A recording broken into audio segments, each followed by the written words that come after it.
আরিয়ান তার মা বোন 7 তারিখ থেকে পালিয়ে বেড়াচ্ছিল। ফুলটুসির কোনো খোঁজ নেই, কিন্তু আরিয়ান ধরা পড়লো। শ্বেতা খানের খোঁজ নেই, কিন্তু আরিয়ান ধরা পড়লো আজকে গলফ গ্রিন থেকে। 9 দিনের পুলিশ হেফাজত হয়েছে আরিয়ান খানের। আরিয়ান খান শ্বেতা খানের ছেলে, ফুলটুসির ছেলে।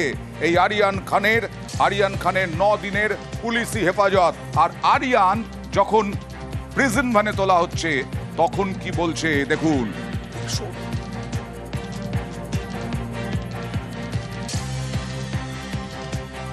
আরিয়ান মারলে কেন ওকে?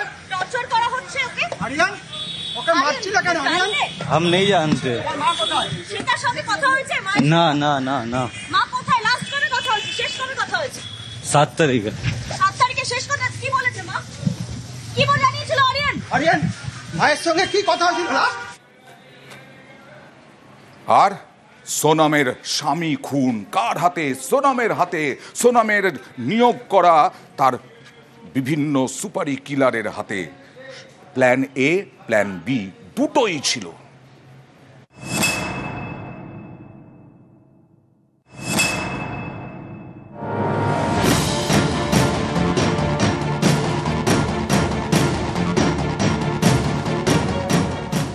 মেঘালয়ে মার্ডার, স্বামীকে মারতে প্রেমিককে অর্ডার। রাজা রঘুবংশী খুনে একের পর এক চাঞ্চল্যকর তথ্য। স্বামীকে খুনের দায়ে গ্রেফতার রাজার স্ত্রী সোনাম। নিহত রাজার পরিবারের দাবি মাঙ্গলিক দশা ছিল সোনামের, এর জন্য তন্ত্র সাধনা সে করত। সোনামের জ্যোতিষী বলেছিলেন রাজা রঘুবংশীর ছবি উল্টো করে রাখতে। इनके ज्योतिष ने कहा है कि तांत्रिक क्रिया करिए। राजा के टाइम पे इन्हें राजा की फोटो उल्टी क्यों नहीं टांगी? उसकी फोटो उल्टी टांगा, राजा भी जिंदा बचता है। खुद की बेटे के लिए जिंदा रखने के लिए उल्टी फोटो टांग के बचा लिया उसको। तो इसमें तो तांत्रिक क्रिया और ज्योतिष क्रिया जो करते हैं वो भी आई है साथ में। तो सब बात धीरे धीरे सामने आ ही रही है कि क्या मास्टरमाइंड लोग हैं। বিয়ের 1 সপ্তাহের মধ্যেই প্রেমিকের সঙ্গে যোগাযোগ করে সোনাম। স্বামীকে খুন করে প্রেমিককে বিয়ের প্রতিশ্রুতি দেয়। বলে, আমি বিধবা হয়ে তোমায় বিয়ে করব, রাজাকে সরিয়ে দিতে হবে, ঘটনাটাকে ডাকাতি হিসেবে দেখাবো, আমি বিধবা হলে বাবা আমাদের বিয়ে মেনে নেবেন। मंगली चक्कर भी थी कि एक को मरवा दूंगी तो मेरे को भी 2 सड़ जाएगा, तो मेरा जो प्रेम उससे शादी कर लूंगी। पॉइंट पे पॉइंट बात वाली। अंदर आदमी से देखता ना ये तो।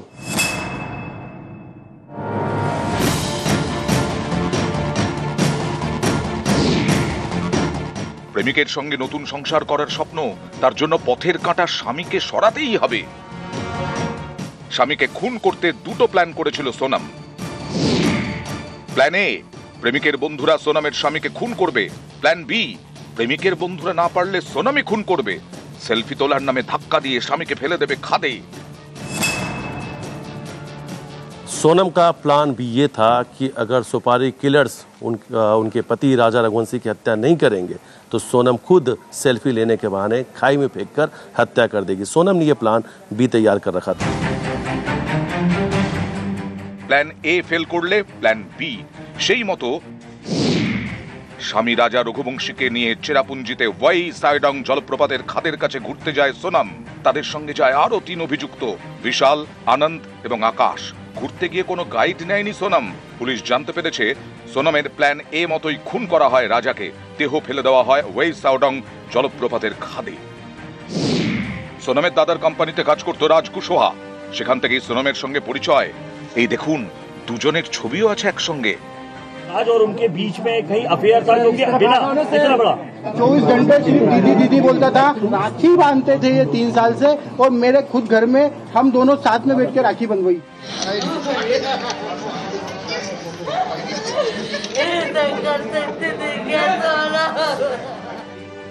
বুধবার ইন্দোরে রাজা রঘুবংশীর বাড়িতে যান সোনামের দাদা।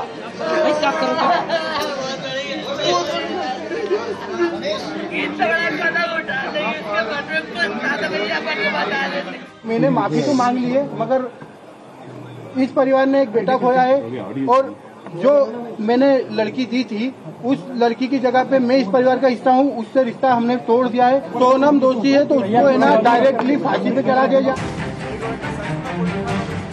নিউজ 18 বাংলা। 2022-এর বহরমপুরে একটি গলিতে ভয়াবহ ঘটনা ঘটেছিল। 42 কোপ দিয়েছিল এক তরুণীকে প্রেমে প্রত্যাখ্যাত হয়ে। আর সেখানেই আদালত আজকে অনেক ফাঁসির সাজা, অনেক আমৃত্যু কারাদণ্ড আমরা শুনেছি, কিন্তু নজিরবিহীন রায় দিল। কি নজিরবিহীন রায়, কেন নজিরবিহীন বলা হচ্ছে শুনুন আমাদের প্রতিনিধি অর্ণবের কাছ থেকে। অর্ণব, এবং মৃত্যুদণ্ডের সাজা রোধ করে সেটাকে যাবজ্জীবনের সাজা কলকাতা হাইকোর্ট দিলেও এটা একটা নজিরবিহীন রায়ের অংশ রাখলো এবং সেখানে আগামী 40 বছর, অর্থাৎ যেদিন গ্রেপ্তার হয়েছে সুশান্ত চৌধুরী ব্যর্থ এই প্রেমিক, সেই দিন থেকে 40 বছর 2062 সালের মে মাস পর্যন্ত ওই সাজা কমানোর, অর্থাৎ যাবজ্জীবন তার যে সাজা, সেই সাজা কমানোর কোনো আবেদন তিনি করতে পারবেন না। আমাদের দেশের আইন হচ্ছে প্রতি 12 বছর অন্তর, অর্থাৎ যে কোনো আসামি কনভিক্টেড 12 বছর পর তার সাজা, জেল তো নয়, এখন সংশোধনাগার, তিনি কতটা সংশোধিত হলেন এই বিষয়টাকে উল্লেখ করে সাজা কমানোর জন্য সাজা মাপ চেয়ে আবেদন করতে পারেন আইন মেনে। সেই আইনের প্রভিশনটাও এই সুশান্ত চৌধুরীর জন্য কলকাতা হাইকোর্ট কেড়ে নিল। একটা দৃষ্টান্ত তৈরি করা, দৃষ্টান্তমূলক রায় দেওয়া বিচারপতি দেবাংশু বসাক এবং বিচারপতি সাব্বার রশিদি, যাতে এই ধরনের ঘটনা আগামী দিনে ঘটনার আগে যে কোনো দুষ্কৃত বাঁচবার ভাবে। এবং 21 বছর বয়সে এই ক্রাইম করা হয়েছে, এই মুহূর্তে তার 24 বছর বয়স, তার সংশোধনের প্রচুর সময় রয়েছে। এই সবগুলিকে মাথায় রেখে স্বঘোষিত ব্যর্থ প্রেমিক সুতপা চৌধুরীকে 42 বার কুপিয়ে খুন করার মৃত্যুদণ্ডে দণ্ডিত হয়েছিলেন। মৃত্যুদণ্ড রদ করে যাবজ্জীবন হলো, 40 বছর কোনো সাজা কমানোর আবেদন করতে পারবেন। এখান থেকেই সুতপা চৌধুরী 42 কোপে নৃশংসভাবে যাকে খুন করা হয়েছিল তার বাবা কি বলছেন। জাজমেন্টটা হলো, রায়টা আমরা খুশি নয় এই রায়ে। আমার মেয়ে যে নৃশংস হত্যাকারী, যদি এরকম ফাঁসি না হয়ে তাকে আজীবন শাস্তি দিয়েছেন আমাদের মাননীয় হাইকোর্ট, আমরা চাইছিলাম যেন তার ক্যাপিটাল পানিশমেন্ট সাজা সুপ্রিম কোর্টে যাওয়ার এসএলপি করার কথা ভাবছি এবং আমরা আবেদন রাখবো রাজ্য সরকারের কাছে। আমার সঙ্গে রয়েছেন সরকারি আইনজীবী বিভাস চট্টোপাধ্যায়। বিভাসবাবু, আমি অয়ন রয়েছে আপনার সঙ্গে। ডিজিটাল এভিডেন্স কিভাবে কাজে লেগেছে এখানে?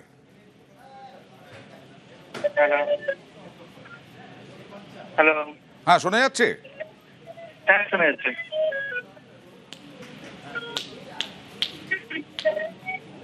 সাউন্ডটা কমা যাবে না?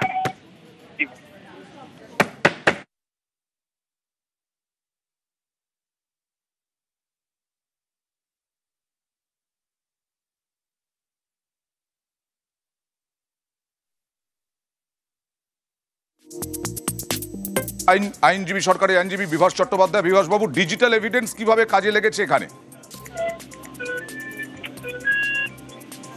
শোনা যাচ্ছে বিভাসবাবু? হ্যাঁ নমস্কার, বলুন। হ্যাঁ বলছি যে কিভাবে ডিজিটাল এভিডেন্স কিভাবে কাজে লেগেছে, কি কাজে লেগেছে?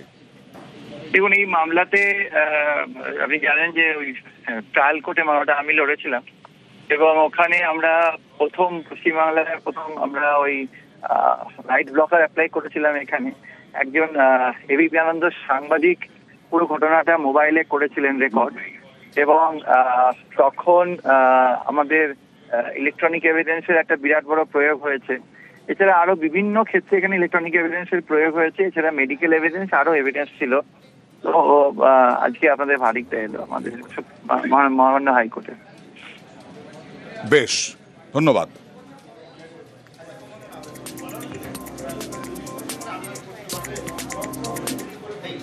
পুলিশকে শাসানি বিজেপি নেতার।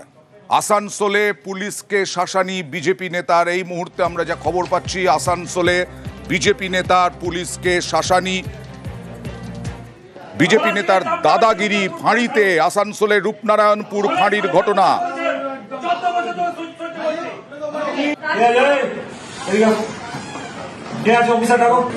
সোশ্যাল মিডিয়ায় বিজেপি নেতার এই শাসানি ভাইরাল। কথা বলবো প্রতিনিধি দীপকের সঙ্গে। দীপক, কে এই বিজেপি নেতা, কত বড় তার পরিচয়, কেন তিনি এইভাবে শাসালেন? দেখো, এই বিজেপি নেতা পুলিশ ফাঁড়িতে ঢুকে কর্তব্যরত পুলিশ অফিসারকে রীতিমতো শাসিয়ে যাচ্ছে। কারণ হচ্ছে এক বিজেপি কর্মীকে আক্রমণের শিকার হয়েছে, তার বাড়িতে পুলিশ গিয়ে নাকি হুমকি দিয়েছে, কি পুলিশ হুমকি দিয়ে এসছে। এই অভিযোগে আজকে বিজেপি নেতা একেবারে পুলিশ ফাঁড়িতে ঢুকে কর্তব্যরত পুলিশ অফিসারকে যেভাবে শাসানি দেখাচ্ছে তাতে কিন্তু নিন্দার ঝড় উঠেছে রাজনৈতিক মহলে।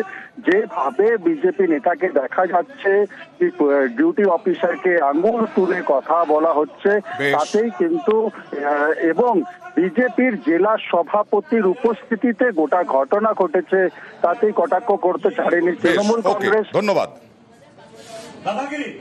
পুলিশকে কোনো আমি হুমকি দিইনি, পুলিশকে নিজের যে কর্তব্য একজন পুলিশ আধিকারিকের যে উর্দিটা পরে করা উচিত জনস্বার্থে, সেটা না করে যদি কোনো পুলিশ কোনো তৃণমূল নেতার নাম নিয়ে কোনো এলাকাবাসীকে শাসায় তাহলে তাদেরকে সেই কথাই উপযুক্ত জবাব দিতে হবে। এবং আমরা প্রতিবাদ জানিয়েছি এবং চোখে চোখ রেখে কথা বলেছি।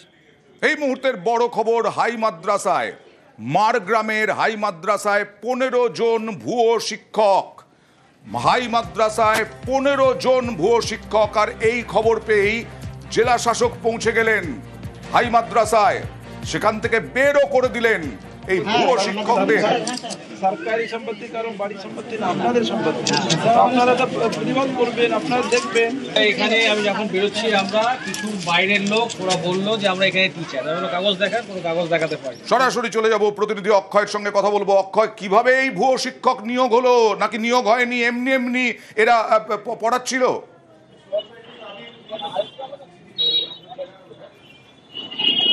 দেখো, তোমাকে জানিয়ে রাখি অয়নদা, আজকে